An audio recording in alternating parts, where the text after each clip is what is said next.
The vibration of my phone cuts through the chaos of the ER like a scalpel. 3 trauma cases in the last hour, and now the device buzzes against my hip with an urgency that makes my stomach clench. No one calls during my shift unless something is wrong. I duck into the supply closet, tearing off my blood-spattered gloves. The caller ID shows Lily's name, and my heart pounds against my ribs. "Honey? What's wrong?" Her voice comes through, choked with sobs. "Mom, my key doesn't work anymore." "What do you mean it doesn't work?" I press the phone closer to my ear, straining to hear her over the hospital announcements. "I put it in and it won't turn." Lily's words tumble out between ragged breaths. I'm outside and it's raining really hard and Oscar won't stop crying in his carrier. I close my eyes, trying to picture the scene. My 12-year-old daughter standing on our porch, her backpack soaked, clutching the cat carrier while rain pours down around her. Where's Grandma? Or Tessa? Nobody's answering the door. I can see lights on inside, but nobody comes when I knock. Cold dread washes through me. "I'll be right there, honey. Go to the side porch where there's more cover. I'm leaving now." I burst out of the supply closet, nearly colliding with Dr. Martinez. The ER is a battlefield of stretchers and monitors, and the constant beeping of vital signs. "Gianna, we need you in Bay 3. The GSW from the pile-up needs." My daughter's locked out of the house. The words taste like panic on my tongue. "I have to go." He blinks at me. "We're swamped. Can someone else get her?" There is no one else. The truth of those words hits me with startling clarity. There never has been. I push past him toward the nurse's station, where Supervisor Wheeler is updating charts. Her eyes narrow as I approach. "Nancy, I need to leave. Family emergency." She sighs heavily. "Gianna, we're short 3 nurses already. Can it wait until—" "My father just died, Nancy." The words land between us with the weight of the earth. "Go." "Ken?" The rain is coming down in sheets by the time I pull into our driveway. Through the windshield wipers, I can make out Lily's small figure huddled under the side porch overhang.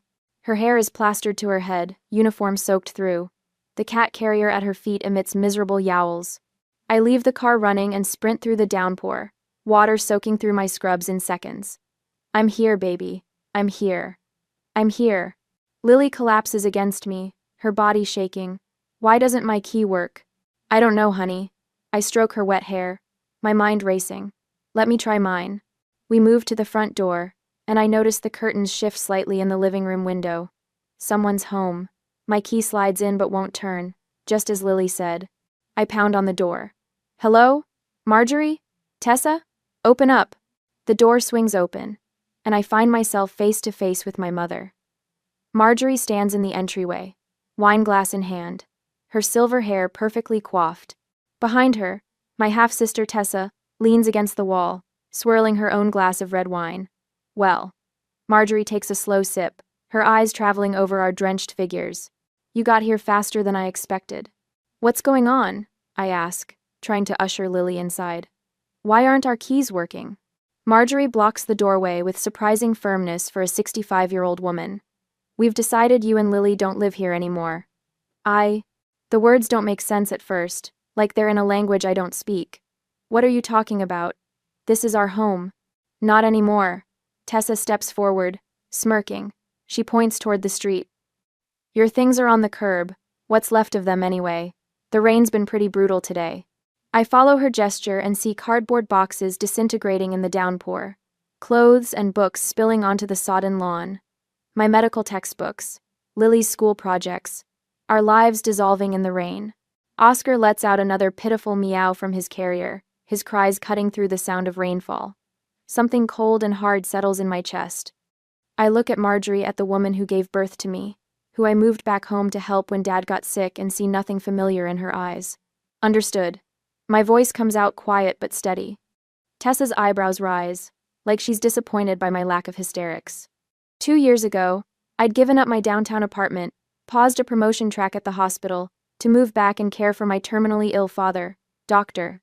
Peter Reynolds had been respected by everyone except, apparently, his own wife. I'd fallen into the familiar pattern, stepping in when others stepped back. Working 14-hour hospital shifts, then coming home to manage medications, appointments, and the household while Marjorie played bridge and Tessa visited only when it was convenient. Dad's words echo in my head. You've always been the strong one, Gianna. I'd made an unspoken promise to hold our family together after his death. I just hadn't expected to be fighting for survival quite so literally. Come on, Lily, I say softly, turning away from the door. Let's get our things. We walk back into the rain, toward the soggy boxes on the curb. Lily's shoulders are shaking, but she doesn't cry. She's her mother's daughter. I pop the trunk of my Honda CR-V and start gathering what I can salvage. Books with warped pages. Photo albums where colors bleed together like watercolors. Lily's science fair ribbon, the ink running down the fabric. Marjorie steps onto the porch, watching us. Your father spoiled you, she calls out. This was always my house.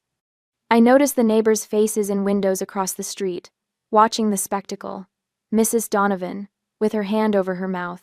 The Fishers, whispering to each other behind their curtains. I walk back to the door one last time, rain streaming down my face. We'll be at the Residence Inn on 5th, I say calmly. Forward our mail. Lily tugs at my soaked scrub top. But Grandpa's books are still inside, she whispers, her voice breaking for the first time. I squeeze her hand and look directly into Marjorie's eyes. Trust me, honey, this isn't over. Something flickers across my mother's face. Surprise, perhaps, at not finding the doormat she's used to walking over. Behind her, Tessa refills her wine glass, but her hand isn't quite steady. As we drive away, I catch a glimpse of Marjorie in the rearview mirror, still standing on the porch. For a moment, I see what's always been there, not maternal love, but resentment. Resentment of the bond I shared with my father, a bond she never had. The rain drums on the roof of the car. Beside me, Lily cradles Oscar's carrier. Ahead of us, uncertainty. But for the first time in 2 years, I feel something unexpected unfurling in my chest. It feels strangely like freedom. The Residence Inn room looks like a hurricane aftermath the next day. Soggy cardboard boxes form islands across the beige carpet. Lily's school uniform drapes over the shower rod, still dripping. Oscar huddles beneath the desk, his orange fur matted and damp, refusing to come out. I've laid out every salvaged possession like artifacts at an archaeological dig, cataloging what survived the rain and what didn't. My nursing textbooks with warped pages. Lily's science project notes bleeding into illegibility. A family photo where my father's face has blurred into a watercolor ghost. Michael Porter's office. A crisp voice answers on the 4th ring. This is Gianna Reynolds, I say, pressing the phone against my ear. I need to speak with Michael immediately. It's about my father's estate. I'm sorry, Miss Reynolds, but Mr. Porter is in court today and... Tell him it's Peter Reynolds' daughter, and that Marjorie has locked us out of the house. Silence hangs on the line before the receptionist says, Hold, please. Michael's voice comes through moments later, breathless. Gianna, what's happening? I explain the situation in the clinical, detached way I report patient conditions, locked doors, changed locks, possessions in the rain. Facts without emotion. That's impossible, Michael interrupts. Gianna, your father transferred the house to you and Lily's trust 6 months ago. The room seems to tilt sideways. What? Peter put the house in a trust for you and Lily. Marjorie has no legal right to be there, let alone lock you out. I sink onto the edge of the bed, legs suddenly unable to support me. Why wouldn't he tell me? There's a letter with the documents. He asked me not to mention it until it became necessary. Lily emerges from the bathroom, her hair wrapped in a hotel towel. She watches me with eyes too old for her 12 years. I'm coming to your office, I tell Michael. Now. An hour later, I'm staring at legal documents spread across Michael's mahogany desk. Property transfer forms, trust agreements. All signed, notarized, and filed with the county. Your father was very thorough, Michael says, sliding a sealed envelope toward me. He wanted you to have this if something like this happened. The envelope bears my name and my father's distinctive doctor's scrawl. I break the seal and unfold a single page. My dearest Gianna, if you're reading this, then Marjorie has done exactly what I feared she might. The house is yours and Lily's now. It always was, in my heart. Marjorie has never appreciated what she has, not the home, not you, and certainly not me. I've watched her resentment grow over the years, especially toward you. You returned home when I needed you most, sacrificing everything. You've always been the one who carries others, even when your own shoulders are breaking. Take care of our girl, and the home will take care of you both. All my love. Dad? A single tear lands on the signature, blurring the ink like rain on cardboard. Your father knew this might happen, Michael says quietly. We have everything we need for an emergency injunction. Marjorie and Tessa are there illegally. My phone buzzes with a text from Karen Westfield, our neighbor across the street. They're rearranging furniture and painting your bedroom. Tessa's SUV has been going back and forth all day with more things. Tessa's moved in completely, I tell Michael, showing him the text. Within 24 hours of locking us out. Michael's mouth tightens. This was planned well in advance. I need to understand what we're up against, I say, the nurse in me needing a full assessment before treatment. What can they do? Marjorie is your mother. She'll use that claim you abandoned your father, that you're an unfit mother to Lily. Michael hesitates. Tessa called me this morning, actually. Said she's concerned about your mental health after your father's death. That you've been erratic. Erratic? I repeat, heat rising in my chest. She mentioned Tessa's husband Ray already has his eye on converting your father's study for the twins. Another text buzzes through from Karen. The boys are jumping on Lily's bed. I can see them through the window. Something shifts inside me. I stand and walk to the window overlooking downtown Austin. My hospital ID badge hangs from my neck, the laminated photo showing a woman in scrubs, ready to save lives. I catch my reflection in the glass eyes, hard as river stones, jawline set. I save strangers every day, I whisper. It's time I saved us. Behind me, Lily looks up from the box she's sorting. She watches me with cautious hope, like someone observing the first sprout pushing through scorched earth. This isn't about revenge, I tell Michael, turning back to the desk. It's about justice. I make 3 decisions in rapid succession, the way I triage patients in a mass casualty. I'm calling in sick for the next 3 days. I need to build our case. Michael nods, already pulling out forms. I'll file for emergency possession. Your father knew this might happen, Gianna. He left everything prepared. Back at the hotel, I find Dr. Sarah Williams waiting in the lobby with 2 suitcases. She says simply, clean scrubs, clothes for both of you, and real shampoo instead of those tiny hotel bottles. I haven't cried since finding my father's body 2 weeks ago, but Sarah's kindness nearly breaks me. Lily's teacher, Miss Bennett, arrives an hour later with schoolwork and a quiet strength that reminds me of my father. Lily's one of our strongest students. She tells me privately, and I've documented everything she's said about the situation for your records. By evening, the hotel room has transformed from disaster zone to command center. Michael has arranged a meeting with the bank manager who confirms the trust details and offers a temporary credit line against the home's equity. Your father's foresight was remarkable, the manager tells me. The trust is ironclad. The phone rings again. A number I don't recognize. Gianna? It's Eleanor, my mother's younger sister, whom I haven't spoken to in years. Eleanor? I say carefully. I know what Marjorie's done. Her voice is tight with anger. She's been planning this since Peter's diagnosis. She told me at Christmas she was going to reclaim her life once he was gone. Why are you telling me this? Why are you telling me this?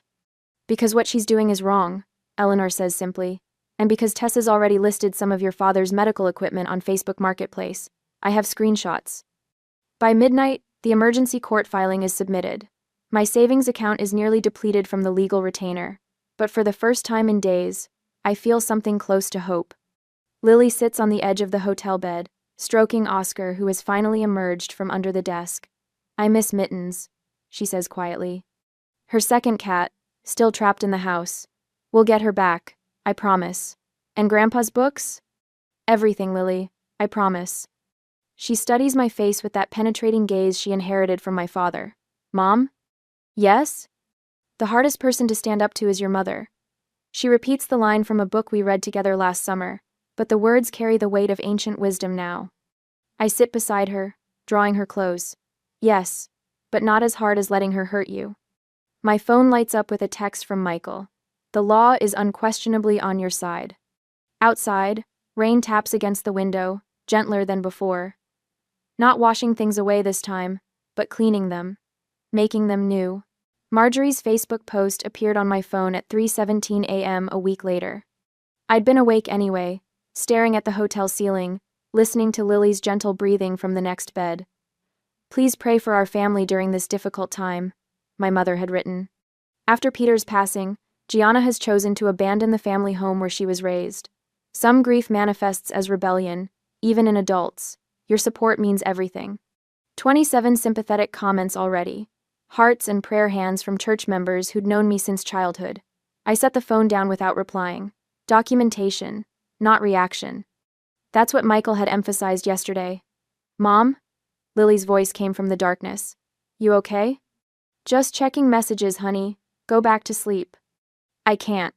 Mrs. Peterson sent me a weird text. Tessa told her mom I might not be at school because of your mental health issues. The words hit like ice water. Tessa had started spinning stories at Lily's school. By morning, the wolves were circling. Aunt Catherine called while I was in the shower. Uncle Robert, while we ate breakfast.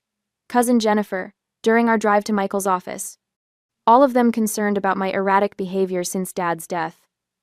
They're creating a narrative, Michael said, spreading documents across his desk. Marjorie's refusing certified letters. 3 attempts already. I nodded, flipping open my notebook.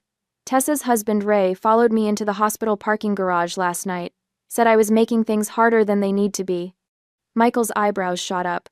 Did anyone witness this? Security cameras would have. I've already requested the footage. A smile touched the corner of Michael's mouth. You're getting good at this. The wall calendar behind him showed today's date circled in red. 1 week since the lockout. 1 week since everything changed. My nurses are documenting every minute I spent at the hospital while caring for Dad, I said, tapping my pen against the notebook. Dr. Nichols is preparing a statement about Dad's mental competency when he made the trust changes. The sheriff's office confirmed they'll enforce any court order we receive, Michael added. And I spoke with hospital administration this morning. They're offering their full support. Something unfamiliar flickered in my chest. Not the panic of that first night. Not the stunned disbelief of learning Dad had transferred the house to me. Something steadier. Calmer. I need my daughter's birth certificate, I said. And Dad's medical files. They're in the filing cabinet in his study.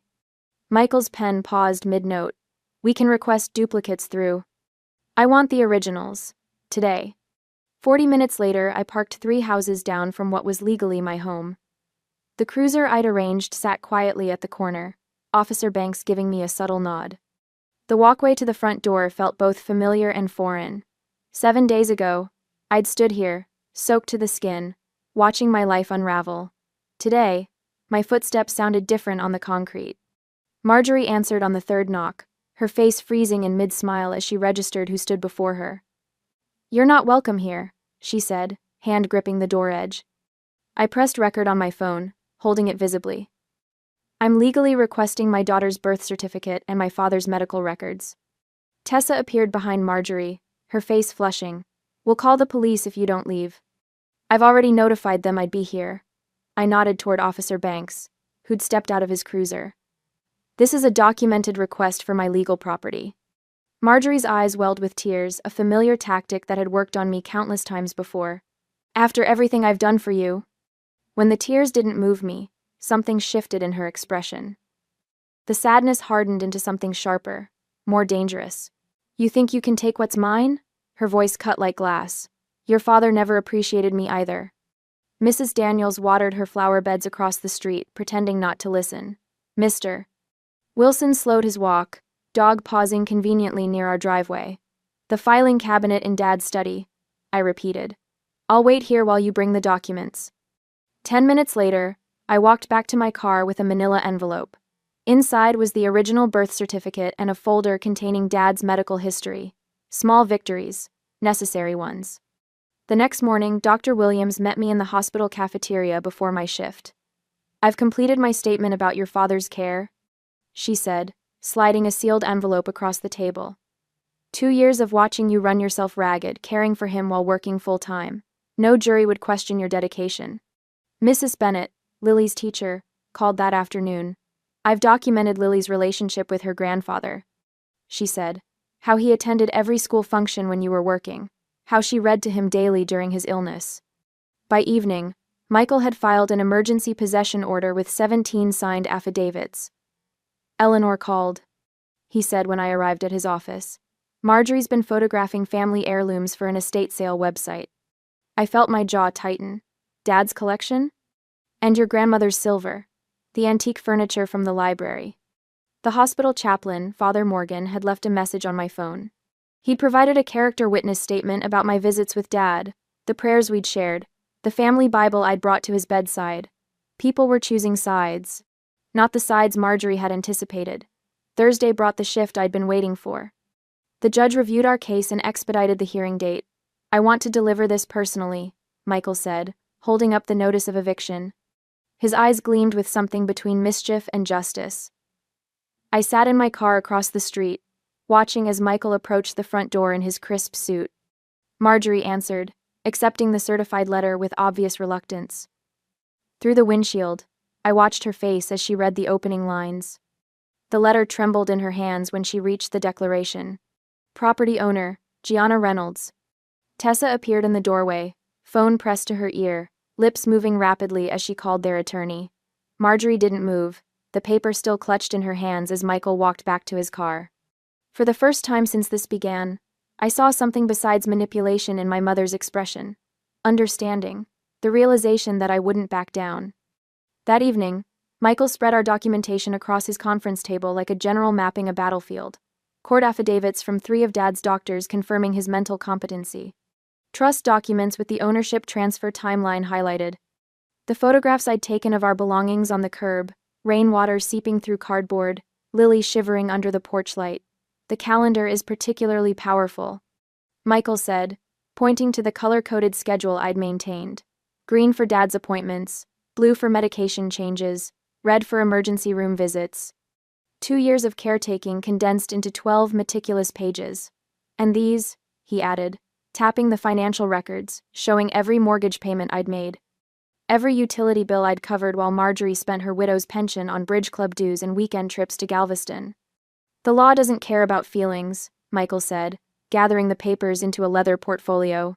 It cares about facts. My phone buzzed as I pulled into the hotel parking lot that evening. A text from Michael. Court date moved up. Tomorrow 9 a.m. Lily sat cross-legged on the hotel bed, Oscar purring in her lap, when I told her. What happens if we lose, Mom? Her voice sounded so small, nothing like the confident 12-year-old who'd aced her science presentation last month. I sat beside her, running my hand over Oscar's soft fur. We won't. Your grandfather made sure of that. Later, after Lily fell asleep, I opened the folder I hadn't shown Michael. Inside was a handwritten letter from Dad to the judge, dated 3 weeks before his death, explaining why he'd transferred the house to me instead of his wife of 40 years. His elegant doctor's handwriting filled 3 pages with truths Marjorie never wanted exposed. Tomorrow the final battle. But tonight, for the first time since the rain-soaked lockout, I slept without waking. The courthouse gleams like a fortress in the morning sun as I adjust my blazer. No scrubs today. Today I am not Gianna the nurse, but Gianna the plaintiff, fighting for what's rightfully mine. Lily stands beside me, her posture straight despite her trembling hand in mine. Ready? Michael Porter asks, briefcase bulging with our ammunition. I nod. We've prepared for this. Inside, the polished floors reflect our determined faces. Courtroom B smells of furniture, polish, and nervous sweat. I scan the room and freeze Marjorie and Tessa already seated, heads bent in conspiratorial whispers. My mother looks up, her practiced smile faltering when she sees the calm in my eyes. No hysteria. No begging. Just quiet certainty. Michael begins arranging documents on our table. The judge assigned to our case is thorough. She'll appreciate our attention to detail. Will they make me talk? Lily whispers, her eyes fixed on Tessa's twin boys slouching in the back row. Only if you want to, I tell her, though Michael had prepared her just in case. Judge Harriet Caldwell enters, her silver hair pulled back severely, eyes missing nothing. Reynolds family trust dispute, temporary possession hearing, she announces, settling into her chair. Michael rises first, presenting a leather portfolio. Your Honor, we've prepared a complete timeline documenting Dr. Peter Reynolds' decisions regarding his property. He unfolds a chart, dates, signatures, witness statements, irrefutable evidence of my father's intentions. We have affidavits from 3 separate physicians confirming Dr. Reynolds was of sound mind when he transferred property ownership. Michael continues, placing documents before the judge. His oncologist, neurologist, and primary care physician of over 2 decades. Michael pulls out financial records next. Bank statements demonstrating Mrs. Marjorie Reynolds' minimal financial contributions to household expenses, while Miss Gianna Reynolds covered property taxes and maintenance costs alongside her father. I notice Marjorie's attorney shifting uncomfortably. Tessa's face darkens with every new document Michael presents. Additionally, Michael says, tapping his tablet, we have video deposition from attorney James Wilson, who prepared the original trust documents. The courtroom screen flickers to life. My father's attorney appears, gray and dignified. Dr. Reynolds was explicit in his wishes. The property was to transfer to his daughter Gianna and granddaughter Lily's trust upon his death. He had concerns that Mrs. Reynolds might attempt to circumvent his intentions. Marjorie's gasp is audible across the room. Our final witness approaches Miss Patricia Hendricks, Lily's school counselor, a woman with unshakable professionalism. Lily has exhibited significant distress since being forcibly removed from her home. She testifies. Nightmares, anxiety, decreased academic performance. The stability of her home environment was critical following her grandfather's death. I squeeze Lily's hand under the table. She's staring straight ahead, chin raised just like my father's used to be when facing a difficult diagnosis. The judge nods. Let's hear from the respondents. Marjorie's attorney rises. Gordon Shaw, expensive suit, artificial smile. Your Honor, this entire situation stems from a tragic misunderstanding. Mrs. Reynolds had every intention of allowing her daughter and granddaughter to remain in the house temporarily. Marjorie produces a handkerchief, dabbing at invisible tears. I cared for my husband throughout his illness. She claims, voice quavering perfectly. Throughout our marriage, tending to his every need. Gianna was rarely home, always at the hospital. My fingers curl into my palm, nails biting flesh. A lie so blatant it steals my breath. Tessa approaches next, armed with photographs.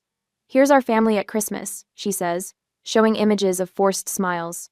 And here's Mom helping Dad with his medication. One carefully curated moment caught on camera, ignoring the 100 times I'd found his pills untouched when I returned from shifts. Character witnesses from our church file forward people who'd visited for an hour on Sundays. Gianna was rarely present for church functions, Mrs. Patterson says, avoiding my eyes. Marjorie was always there, asking for prayers for her husband. Praying publicly while neglecting him privately. The lockout was unfortunate, Shaw concludes, but necessary. Tough love. Gianna has become increasingly dependent at her age. Judge Caldwell's expression reveals nothing as she makes notes. For one terrible moment, I see doubt in her eyes. My turn comes. I rise slowly, channeling every ounce of professional composure I've developed in emergency rooms. Your Honor, I moved home 2 years ago specifically to care for my father during his illness. I begin, my voice steady. I coordinated my hospital shifts around his care needs. Michael presents my work schedules alongside my father's treatment calendars, showing how I'd arranged everything around being home when he needed me most. The courtroom door opens. A familiar figure slips in. Marjorie's sister Eleanor, whom I haven't seen since the funeral. Marjorie's face contorts in surprise. Miss Eleanor Blackwell has requested to provide testimony, Michael announces. Eleanor walks forward. I visited my brother-in-law weekly during his illness. She states firmly. On numerous occasions, I found him alone while my sister was at social engagements. It was Gianna who adjusted his medications, prepared his meals, and ensured his comfort. Marjorie half rises before her attorney pulls her back down. Michael produces a sealed envelope. Your Honor, Dr. Reynolds anticipated potential disputes. He prepared this letter to be presented to the court if necessary. Gaia. The judge breaks the seal, reading silently. Her eyebrows rise. Mom? Lily's voice breaks the tension. Can I say something? Judge Caldwell softens. Come forward, young lady. Lily walks to the stand, her school uniform impeccable. My grandfather taught me chess in his study every Sunday afternoon. She begins. Even when he was really sick, he told me the house would always be there for Mom and me, that he'd made sure of it. He said Grandma didn't appreciate what she had. Tears build in my eyes, but I blink them back. Dignity, not drama, will win this fight. I just want to go home, Lily finishes simply. I could launch into details about Marjorie's neglect. Instead, I say, the documented evidence speaks for itself, Your Honor. Marjorie stands abruptly. She manipulated her dying father, she shouts, pointing at me. Peter wasn't thinking clearly. Mrs. Reynolds, control yourself, Judge Caldwell warns. During the recess, Michael steps into the hallway. Tessa's husband Ray follows him. A security camera captures Ray's threatening whisper. You'll regret taking this case. Back in session, Marjorie's attorney challenges the trust documents. His argument backfires when it becomes clear they'd known about the trust for months, their signatures on file. Mrs. Reynolds, these medical records indicate you attended only 3 of your husband's 27 oncology appointments, Judge Caldwell observes. Is that correct? Marjorie fumbles for an explanation. Tessa leans toward her attorney, whispering urgently. I catch fragments. Already spoke with the agent about listing. The judge's head snaps up. What agent would that be, Mrs. Peterson? Tessa blanches, realizing her mistake. A reporter sits in the back row. Marjorie approaches him during the next break. My ungrateful daughter abandoned her father, and now wants to steal my home. My colleagues from Austin General file into the courtroom, a silent wall of support. Judge Caldwell closes her folder with finality. I am granting temporary possession of the property to Gianna Reynolds and Lily Reynolds, effective immediately. Sheriff's Department will escort Mrs. Marjorie Reynolds and Mrs. Tessa Peterson from the property by 5 p.m. today. Final hearing is set for 3 weeks from now. Marjorie collapses back in her chair, her performance finally faltering.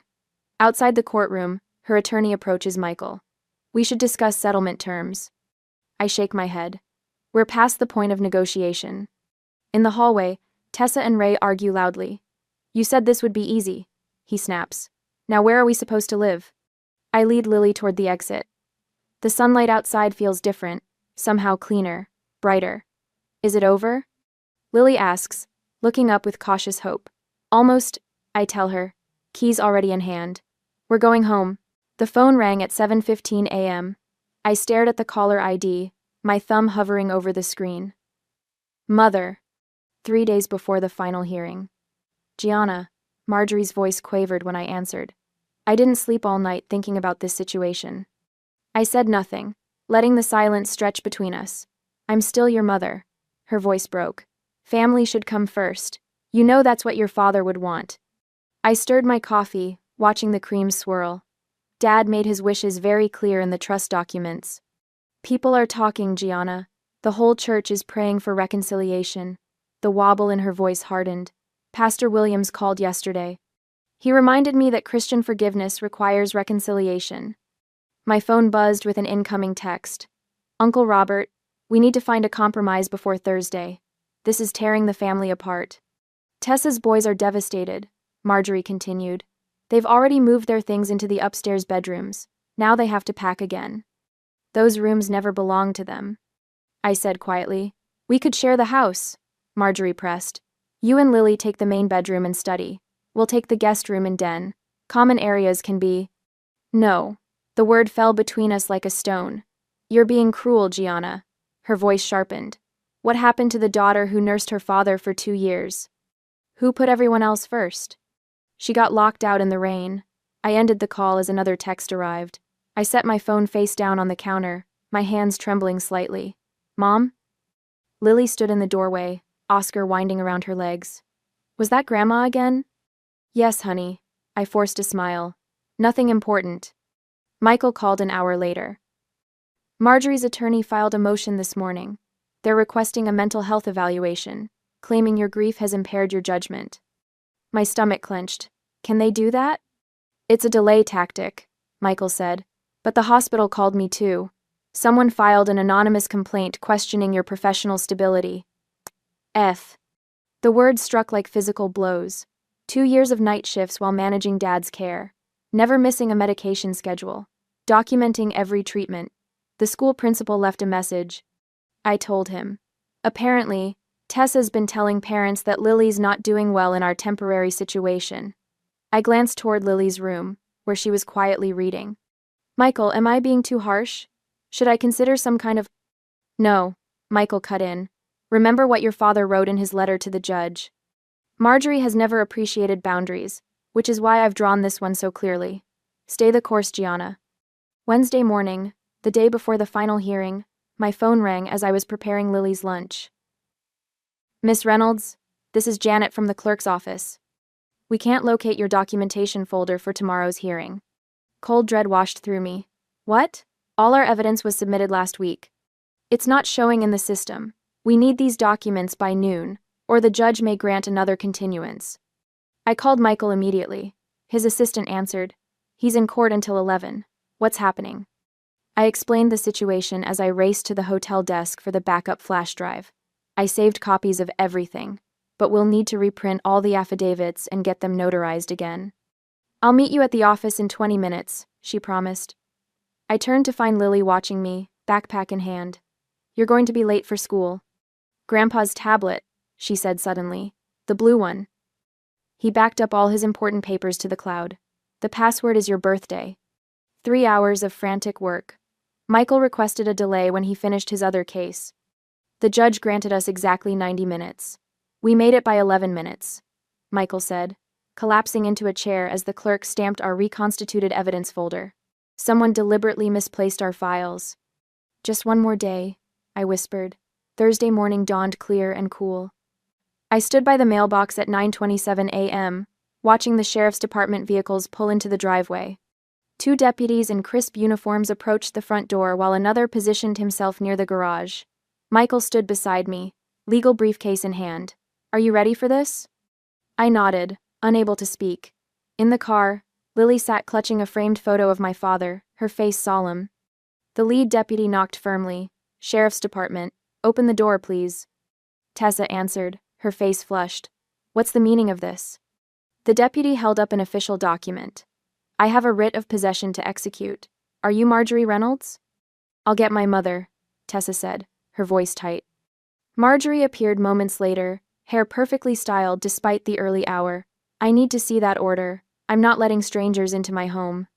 Ma'am, I'm required by law to read this aloud. Then you'll have 20 minutes to collect essential personal belongings under supervision.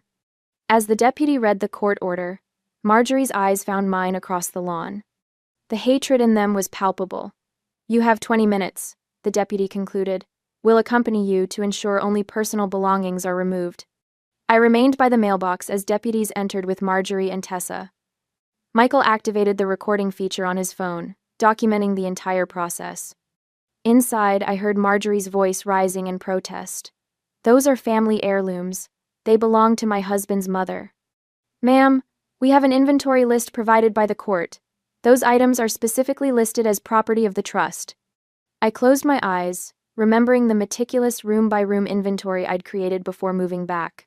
Every photograph, every book, every piece of silver documented with my father's signature.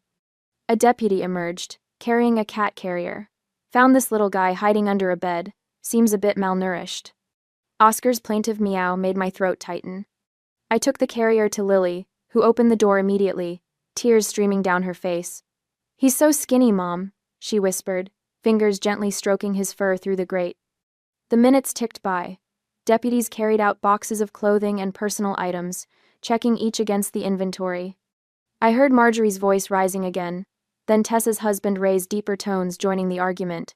Sir, step back now, came a deputy's firm command. Threatening language will not be tolerated. 17 minutes after entering, Marjorie emerged on the porch, clutching her purse. Tessa followed with a small suitcase. You'll regret this, Marjorie said, her voice carrying across the lawn. When you need family most, remember this moment. I met her gaze steadily. You already taught me how regret feels, standing in the rain with my daughter. The lead deputy approached with a clipboard. Miss Reynolds, we've completed the formal transfer of possession. There are several items missing from the inventory. We've documented everything for your attorney. He handed me a ring of keys, house keys, garage keys, the physical symbols of what had always been rightfully mine. Your father's medical equipment was improperly stored in the basement, the deputy added quietly. Some damage appears deliberate. We've photographed everything. Marjorie walked stiffly to her car without looking back. Tessa paused at the bottom of the driveway, something like recognition flickering across her face before she turned away. Ray glared at me from their SUV until a deputy pointedly approached his window. 2 vehicles pulled away in opposite directions. Neighbors who had gathered on porches and behind curtains slowly dispersed, witnesses to justice rather than drama. My phone buzzed with incoming messages. Uncle Robert, we had no idea things were this bad. Call if you need anything. The security system is reset with your code, Michael said, tucking his phone away. I've filed for a restraining order as a precaution. Lily climbed out of the car, still holding her grandfather's photograph. She approached the porch steps slowly, as if unsure whether they might disappear beneath her feet. I stood in the doorway, keys in hand. Victory should have felt triumphant, but there was only a somber stillness, a household reclaimed, a boundary restored. As Michael drove away, I noticed a white envelope in the mailbox, my mother's handwriting instantly recognizable. I slipped it into my pocket, unopened. Some letters could wait for another day. The rain falls differently now, 6 months later. I stand at the kitchen window, watching droplets track down the glass, remembering that night when Lily and I stood drenched on the porch, locked out of our own lives. Dad's study remains untouched, a shrine of sorts. His medical journals line the shelves, his reading glasses rest on the desk. The only change is the small wooden plaque Lily made. Dr. Peter Reynolds Memorial Reading Room. Sometimes I sit in his chair, breathe in what's left of him, and read his journals. Not because I must, but because I want to. Lily's garden flourishes in the backyard despite the autumn chill. The Peace Project, she calls it. Rows of hardy mums and late-season vegetables, each plant tagged with careful handwriting. She tends it daily with a dedication that reminds me of her grandfather. The promotion letter from Austin Memorial sits framed on my desk, nursing supervisor, emergency services. Dr. Williams insisted I accept it. Your father would be proud, she'd said, squeezing my hand. And you've earned it, I'd cried then, the first tears I'd allowed myself since the eviction. The new security system hums quietly in the background. 6 cameras, motion sensors, reinforced locks. Not from fear, but from a promise to never again be vulnerable. Mom? Lily's voice floats from the front porch. Come watch the rain with me. I pour 2 mugs of chamomile tea and join her. We sit in matching rocking chairs, just as we did on countless evenings with Dad before his illness took him. The rain falls steadily, turning our yard into a glistening canvas. It's raining just like that day, Lily says softly, fingers wrapped around her mug. She's grown taller these past months, her face losing some of its childish roundness. The trauma aged her, but the healing has given her a quiet strength. Yes, I say, watching water sheet off the new porch roof. Same weather, different feeling. Lily rocks gently, her eyes tracking the rainfall. This is our home now, she says, not a question but a statement of hard-won truth. I reach across the space between us, squeezing her hand. It always was. The rain that once symbolized our rejection now sounds like a lullaby, nature's percussion, accompanying our evening ritual. Later, I sit at my desk, journal open before me. Therapy homework, technically, but it's become more than that. Tonight's prompt stares up at me. How has your definition of strength changed? My pen hovers, then begins to move. Strength isn't just endurance. For so long I thought being strong meant carrying everyone's burdens, never complaining, always saying yes. I confused sacrifice with love. But real strength knows when to draw lines, when to say no, when to protect what matters most. The hospital committee invitation sits unanswered beside my journal. 6 months ago, I would have accepted immediately, stretching myself thinner in the name of dedication. Now, I see the request differently. Time with Lily is not negotiable. Some boundaries aren't betrayal, they're preservation. I glance at the framed quote on my wall. Dad's handwriting is familiar as my own. Strength isn't carrying everything. It's knowing what to put down. Quote. Oscar, now healthy and plump, jumps onto the desk and settles on my journal. His purr vibrates against my hand. Another small victory, the cat who once cowered during those hotel weeks, now sprawls with confident abandon. Last night, Lily slept through until morning. No nightmares, no anxious midnight calls. The first time since the lockout. I'd stood in her doorway at dawn, watching her peaceful breathing, and felt something tight inside me finally release. Dad's medical equipment, the hospital bed, the oxygen concentrator has found new purpose. The donation to Austin Community Clinic came with a single condition, a plaque honoring Dr. Peter Reynolds. Service transformed into legacy. Friday movie nights have become sacred ritual, just Lily and me on the sofa, bowls of popcorn balanced on our laps, Oscar wedged between us. The family we've chosen, small but mighty. At the hospital, Jessica, a young nurse with haunted eyes, sought me out last week. My mother keeps taking my paycheck, she'd whispered. Says I owe her for raising me. I'd recognized the shame in her voice, the confusion of obligation twisted into exploitation. Let me share something I learned the hard way, I'd told her, pulling out the caregiver rights guide I'd created. 20 pages of resources, legal protections, and boundary scripts. The project that grew from our pain, now helping others navigate their own. Lily's school presentation, What Makes a Home, won first place last month. Her teacher called it surprisingly mature. On the final slide, Lily had written, "A home isn't just walls and a roof. It's a place where you're safe to be yourself."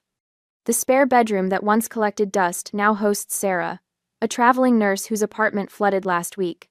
The same colleague who brought us clothes during those first desperate hotel nights. Circles completing themselves. My phone chimes with a notification. A Facebook post from Tessa showing her and Marjorie arguing over furniture at an estate sale. The comments section brims with their public drama. I quietly block both accounts. Eleanor's message arrived yesterday, tentative, hopeful. Maybe it's time for healing? She'd written. Family should find its way back together. My response took hours to craft. Eleanor, I value your place in our lives, but reconciliation requires acknowledgement and change. Neither has happened. My door remains open to you, but my boundaries with Marjorie and Tessa are not negotiable. The unopened letter from Marjorie sat in my desk drawer for months. I finally read it last night, 5 pages of justifications, selective memories, and subtle blame. No apology. I filed it away without response, choosing peace over the exhaustion of engagement. The rain intensifies as evening deepens. Lily brings her watercolors to the porch, capturing the glistening yard in blues and purples. I watch her work, struck by how her fingers move with certainty across the paper. Wind stirs the chimes hanging from the eave, the ones Lily and I made from Dad's medical alert tags. They catch the light from the porch lamp, sending gentle music into the damp air.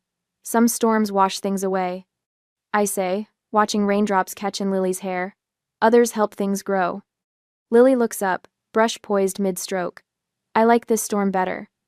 The security light flickers on as dusk settles, illuminating the handmade sign at the end of our driveway, Reynolds Residence.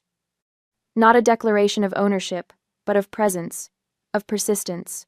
Have you ever had to choose between family peace and your well-being? What boundaries did you need to set to protect what matters most?